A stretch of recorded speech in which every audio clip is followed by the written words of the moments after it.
불안한 합의였다는 점입니다. 스태그플레이션 아니야? 라고 하는 얘기가 나올 수 있는 거죠. 엔캐리 트레이드 청산에 대한 우려도 커지고 있습니다. 이젠 AI도 성숙했기 때문에. 네, 안녕하십니까 여러분, 제임스입니다. 오늘의 주제는 벌써 12월도 절반쯤 왔습니다. 이제 15일이 됐어요. 근데 지금 현재 금융시장이 좀 불확실성이 커지는 상황입니다. 그래서 사실 12월 달에는 우리가 산타랠리라고 하는 게 온다라고 많이들 얘기를 하죠. 확률적으로 봤었을 때 12월 달은 주식시장이 오를 가능성이 높다. 그래서 산타랠리다라는 말을 많이들 하는데, 현재 주식시장은 되게 복합적이고 다층적인 불확실성의 소용돌이에 놓여있다라고 제가 좀 적어놨습니다. 그래서 사실 왜 이런 것인가 한번 좀 정리할 필요가 있을 것 같고, 현재 그래서 금융시장에 어떤 뉴스들이 있고 어떤 뉴스들 때문에 현재 증시가 조정을 받고 있고, 그리고 앞으로 어떻게 될 것인가 라고 하는 거를 복합적으로 정리할 필요가 있을 것 같아서 정리해봤습니다. 참고로 이제 이 게시글 같은 경우에는 저희 본문이랑 고정 댓글에 남겨놓을 테니까 관심 있으신 분들은 한번 읽어보시면 좋을 것 같고요. 한번 그럼 들어가 보겠습니다. 일단 여러 가지 것들이 있어요. 사실상 이제 저희가 특히나 12월 달엔 이벤트가 되게 많았습니다. 저번 주에는 페드가 금리를 내리는 결정을 했고, 저번 주에 또 오라클, 브로드컴 실적 발표가 나왔었고, 이번 주에도 다양한 이벤트들이 있는데, 이런 것들을 좀 복합적으로 분석해보는 게 오늘의 주제겠다라고 봐주시면 좋을 것 같습니다. 일단 먼저 거시경채랑 통화정책을 먼저 보겠습니다. 일단 연방준비제도가, 그러니까 이제 페드가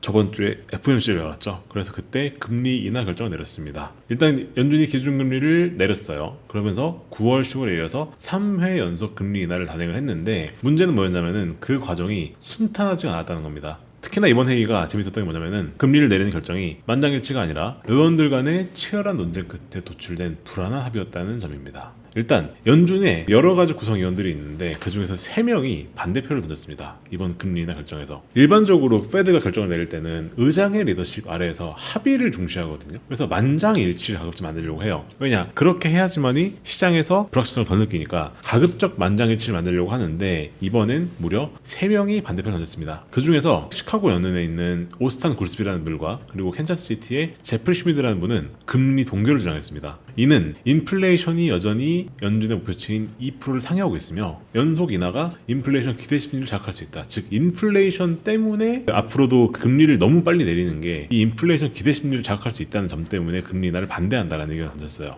근데 한편으로 스티브 미란이라는 분이 계시죠. 이분은 트럼프가 임명한 그 새로운 연준 이사고, 그러다 보니까 되게 비둘기파적입니다. 즉 뭔 말이냐, 트럼프가 얘기하는 것처럼 금리를 빨리 내려야 된다 라고 얘기했단 말이죠. 이분 뭐라고 얘기하시냐, 25bp가 아니라 50bp 내려야 된다 라고 얘기를 했어요. 그 근거로 뭘 들었냐, 고용시장의 냉각 속도가 예상보다 빠르다. 그래서 경기 침체를 막기 위해서 과감한 완화가 필요하다라는 입장을 제시한 겁니다. 이는 현재 미국의 경기 데이터가 혼재되어 있음을 방지합니다. 사실 근데 이 둘 다 재밌는 점 뭐냐면은, 이 둘 다 어느 정도 합리적인 근거가 있어요. 인플레이션이 여전히 끈적한 거 맞습니다. 왜냐, 아직까지 인플레이션 2% 위로 가는 거 맞거든요. 근데 고용시장은 둔화 조짐 보이고 있는 것도 맞습니다. 그럼 이거 종합하면 뭡니까? 고용은 둔화되고 있는데 인플레이션은 끈적하다. 이거 뭔 뜻일까요? 스태그플레이션 아니야? 라고 하는 얘기가 나올 수 있는 거죠. 그러다 보니까 사실상 거시경제 환경이 지금 이들의 말만 들어봤었을 때는 되게 좀 혼재되는 상황이다. 물가도 불확실하고 고용시장도 불확실해. 이게 시장에 어떤 메시지를 줄까? 라고 생각했을 때 결코 좋은 메시지를 주는 건 아니라는 거죠. 그래서 이번 FOMC의 이런 결정 과정에서 나오는 이런 노이즈들이 시장에는 아주 안 좋은 영향을 미치고 있다라고 하는 게 우리가 볼 수 있는 부분이고요. 그리고 파월이 얘기했던 게, 기자회견에서 주로 얘기했던 것이 노동시장의 잠재적 리스크가 핵심이었다라고 얘기를 하고요. 그리고 특히나 여름철 증가된 고용세가 당초 보고된 것보다 낮을 수 있다라는 추정치를 언급을 하면서 고용시장이 생각보다 취약하다라는 걸 강조를 했단 말이죠. 그러나 그와 동시에 인플레이션 억제에 대한 의지도 필요했어요. 왜냐하면 아직 인플레이션이 또 높은 거 맞거든요. 이 기자회견 발언 자체가 시장에 명확한 방향성을 주지 못했어요. 그래서 다음번에 금리를 내릴 건데 동결할 건데 올릴 건데 그거에 대해서 명확하게 제시를 하지 못한 거죠. 그러다 보니까 뭐가 커졌다? 불확실성이 커졌다라는 거죠. 그리고 점도표에 보게 되면은 연준 위원들은 2016년도에 단 한 차례의 추가 금리 인하만 예상하고 있습니다. 그래서 사실 시장은 내년도가 되면은 금리를 3번, 4번 더 내릴 것이다. 공격적으로 금리를 내릴 것이다. 라고 생각을 했는데, 이게 생각보다 더 높게, 더 오래 라고 하는 기조가 아직도 유지되고 있다. 그리고 긴축적인 환경이 완전 해소된 건 아니다. 라는 걸 시사하는 거를 보여줬단 말이죠. 그와 동시에 일본은 지금 정반대의 길을 걷고 있습니다. 이제 이번 주 19일이죠. 19일 날에 일본은행은 아마도 금리를 올릴 가능성이 높습니다. 현재 일본은행의 금리 인상 가능성은 90% 잠잠 치고 있단 말이죠. 그러다 보니까 현재 엔캐리 트레이드 청산에 대한 우려도 커지고 있습니다. 현재 일본은 금리를 올리고 아까 말씀드렸던 것처럼 연준은 금리를 내렸지 않습니까? 그러다 보니까 미일 금리 차가 빠르게 축소되고 있습니다. 그래서 오늘 기준으로 엔화가 또 내렸습니다. 엔화 강세를 보였고요. 그리고 미국 10년물 국채금리 내리고 있는데 현재 일본의 10년 국채금리는 오르면서 수익률 격차가 계속 좁히고 있습니다. 이거는 엔캐리 트레이드 청산의 직접적 트리거가 될 수 있는 그런 부분이 되겠죠. 그리고 내부에 보게 되면은 사나이 다카이치 총리가 이제 집권을 하게 되면서 엔화의 변동성을 키우고 있어요. 그렇다 보니까 실질적으로 봤었을 때 이러한 복합적인 것들 작용해서 현재 엔캐리 트레이드에 대한 청산의 노력도 나오고 있다라고 말을 할 수 있다는 거죠. 거기에 동시에 지금 중국 경제 같은 경우에는 디플레이션에 빠져 있습니다. 오늘 발표된 자료가 또 있는데 중국의 CPI가 개선되긴 했지만 여전히 디플레이션 경계치에 머물러 있는 수치가 나왔어요. 그리고 실물 경제 지표가 여전히 부진합니다. 소비 판매 데이터가 오늘 나왔는데 코로나 이후로 가장 최저 수준으로 기록했습니다. 그리고 투자 시장도 되게 위축된 거 나오고요. 특히나 최근에 뉴스 나온 거 보게 되니까 부동산 시장이었죠. 완커라는 기업이 있는데 그 완커라는 기업이 파산할 수 있다라는 얘기가 나오고 있습니다. 그래서 부동산 시장의 침체가 여전히 지속되고 있어서 아직까지 중국이 경제 회복 못하고 있다. 근데 중국 경제가 어쨌든 간에 되게 큰 경제 규모를 차지하고 있고 글로벌을 보게 되더라도 되게 큰 시장인데 이 시장이 현재 경기 둔화에 빠져 있다라고 하는 것도 사실상 그렇게까지 좋은 신호는 아니다라고 저희가 볼 수가 있겠다는 겁니다. 글로벌 주식시장을 보게 되면은 미국을 위주로 했었을 때 버블론이 다시 등장하기 시작했어요. 이거는 제가 저번 시황에서 다뤘던 내용인데 오라클 쇼크죠. 그래서 저번 주 금요일 날 미국 증시가 좀 많이 급락을 했었죠. 나스닥이 무려 1.69% 빠진 그런 일이 있었었고요. 그래서 오늘까지 아시아장까지 이어져서 폭락까지 나왔습니다. 오늘 국내시 많이 내렸죠. 그런 일이 있었습니다. 왜 그러했는가? 오라클 쇼크가 주 원인이었었는데 이건 제가 저번 시간에 말씀드린 내용이 있으니까 그 영상 보시면은 아마 자세히 나올 겁니다. 이 실적 발표에서 일단 오라클이 매출 자체가 줄어든 것도 문제였어요. 본업에 해당하는 매출이 좀 줄어들었죠. 그리고 오라클이 부채를 많이 지고 있다는 것도 그랬었고요. 거기에 플러스로 뭐가 나왔냐면 이게 나왔습니다. 오픈 AI를 현재 데이터 센터에서 짓고 있는데 이게 1년 지연되었다. 라는 것도 아주 큰 소식이었어요.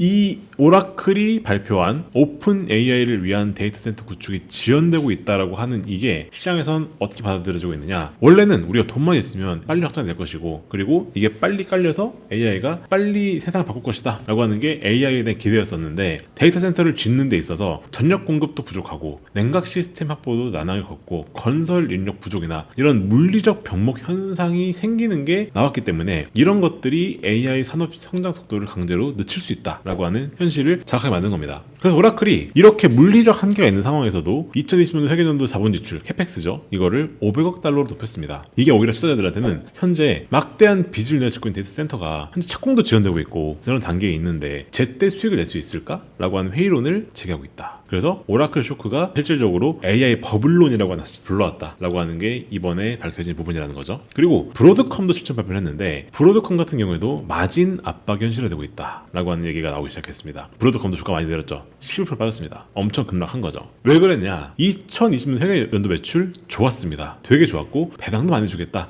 라고 했는데 경영진이 이런 얘기를 했어요. 다음 분기 총 마진이 전 분기 대비 약 100bp 하락할 것이다 라고 전망한 화근이었습니다. 왜 마진이 내리느냐? 마진 하락의 원인이 아이러니는 뭐였었느냐? 그게 AI 매출 증가였습니다. 특히나 요즘에 구글이 만들고 있는 TPU 이런 것들에 기반을 해서 뭔가 대안 AI 칩들이 많이 생기기 시작했는데 이것들의 제조 비용이 높고 경쟁력이 치열해지면서 AI 사업이 커질수록 이 전체 수익성이 훼손되는 거 아니냐라고 하는 그런 게 드러난 것이란 말이죠. 그래서 이게 결국엔 마진 축소로 인한 이것 때문에 AI 하드웨어 기업들이 결국엔 고평가되는 거 아니냐라고 하는 그런 거에 불을 지피는 계기가 되었습니다. 그래서 오늘 기준으로 갑자기 검인 월요일 왔죠. 자, 그래서 오늘 아침 기준으로 코스피가 2.7%까지 빠지다가 현재 좀 회복을 해서 오늘 마감을 보니까 1.8%대 하락으로 마무리를 했습니다. 왜 그러냐면 당연하겠지만 한국은 AI 반도체 체인과 아주 밀접하게 연관되어 있는데 오라클 브로드컴에서 충격이 오니까 가장 취약한 모습을 보였죠. 그래서 현재 삼성전자 하이닉스 같은 기업들이 많이 빠졌고 그런 일이 일어났죠. 그리고 유럽 증시도 보게 되면 유럽 증시도 비슷하게 현재 지금 빠지고 있습니다. 그래서 이런 위험 회피 심리가 전체 시장으로 가고 있다라고 보이는 모습을 볼 수가 있단 말이죠. 현재 지금 미국 선물 같은 경우에는 아시아 시간대 기준으로 약간 반등을 하긴 했으나 이거는 기술적 저가 매수세로 보이는 모습이고요. 아직 기술적 지표를 보게 됐을 때는 이거는 과매도 것에 따른 일시적 되돌림 가능성이 높아 보이는 상황이기 때문에 신중한 접근이 필요하다라고 말을 드릴 수밖에 없는 그런 상황이라는 거죠. 그와 동시에 지정학 리스크도 커지고 있습니다. 일단 우크라이나, 러시아 이게 계속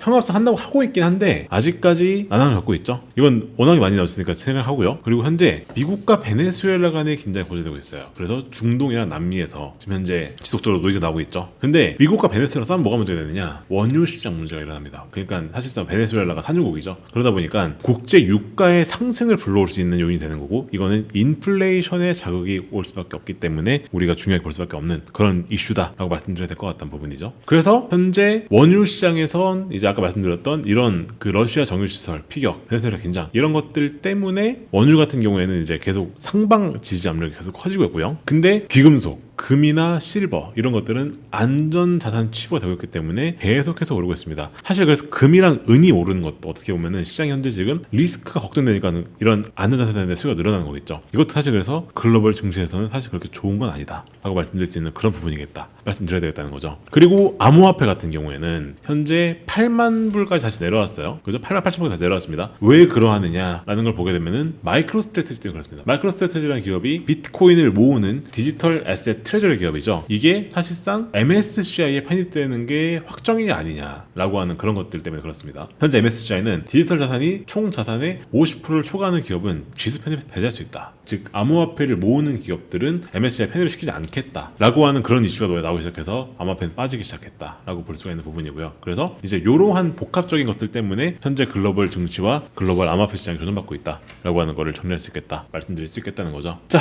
그러면 우리는 어떻게 대응해야 되느냐? 특히나 이번 주가 되게 중요합니다. 이번 주에 여러 가지 이벤트가 많이 나옵니다. 일단 미국의 11월 CPI 물가죠. 고용 보고서가 이번 주에 나옵니다. 16일에 발표가 되고요. 그래서 셧다운 여파를 지닌 경제 지표들이 이번 주에 쏟아집니다. 그래서 이런 지표들에서 안 좋은 지표들이 나온다라고 하면은 당연하겠지만 글로벌 증시가 조정받을 수 있겠죠. 그래서 이 지표가 어떻게 나오는지 봐야 될 것이고, 그리고 이번 주 19일에는 이제 BOJ 회의가 있습니다. 이때 금리 인상이 올라갈 경우에는 엔캐리 트레이드 청산 위험이 실제로 나올 수 있다라는 걸 봐야 될 것이고요. 이런 상황에서 좀 더 중장기적으로 보게 되면 어떻게 되느냐, 사실 지금까지 말씀드린 대로 정확히 보게 되면 사실상 이런 내용들이 결국에는 하락장까지 이어질 것이냐 라고 물어봤을 때는 저는 아직까지 거기에 대한 답은 아니라고 봅니다. 왜냐면은 사실상 AI 같은 경우는 오라클, 브로드컴 같은 사례에서 보듯이 현재 이제는 옥석 가리기로 가는 거예요. 뭔 말이냐면은 이제는 옛날처럼 AI 딱지가 붙어 있으면은 무조건 가격이 오르는, AI 한다 그러면 가격이 오르는 그런 게 아니라 이제는 AI도 성숙했기 때문에 막대한 캐펙스를 감당을 하면서 마진 유지할 수 있는 기업, 뭐 예를 들어서 엔비디아 같은 기업들이 있을 수 있죠. 혹은 마이크로소프트, 아마존 같이 자기들이 이미 돈 잘 벌고 있는 그런 기업들, 이제 그런 기업들의 가격이 계속 오를 것이고, 오라클, 브로드컴 같은 애들을 가지고 내려가는 이런 일이 일어날 것으로 보고 있습니다. 그래서 이제는 좀 선별적으로 주식을 투자할 때가 왔다라고 볼 수 있는 그런 부분이라고 보시면 될 것 같고요. 그리고 이제 우리가 투자를 하는 데 있어서 대체 자산, 그러니까 아까 말씀드렸다시피 금 같은 경우도 계속 오르고 있죠. 이런 것들을 포트폴리오에 편입을 시키고, 그리고 채권도 사실 금리 인하가 느리게 되는 게 맞긴 하지만 사실 우리가 경기 침체 리스크를 해지하는 목적으로라도 사실상 어느 정도 포트폴리오에 편입하는 것도 방법일 수 있겠다라고 하는 이런 좀 자산병 가져 생각을 해서 주식 투자도 접근할 때 선별적 접근이 필요하고, 채권이나 대체 자산들도 적극적으로 편입을 시키고, 그래서 이런 복합적인 투자 자산을 우리가 검토할 전략이 때가 왔다라는 게 제 의견입니다. 그래서 이제는 저희가 성장의 꿈만으로는 밸류 전당가 되는 시기 지났다. 그래서 냉철한 이성으로 기업의 재무제표랑 버시건 펀더멘털 다시 들여다보면서 투자 전략을 점검할 필요가 있는 단계까지 왔다라고 개인적으로 진단하고 있습니다.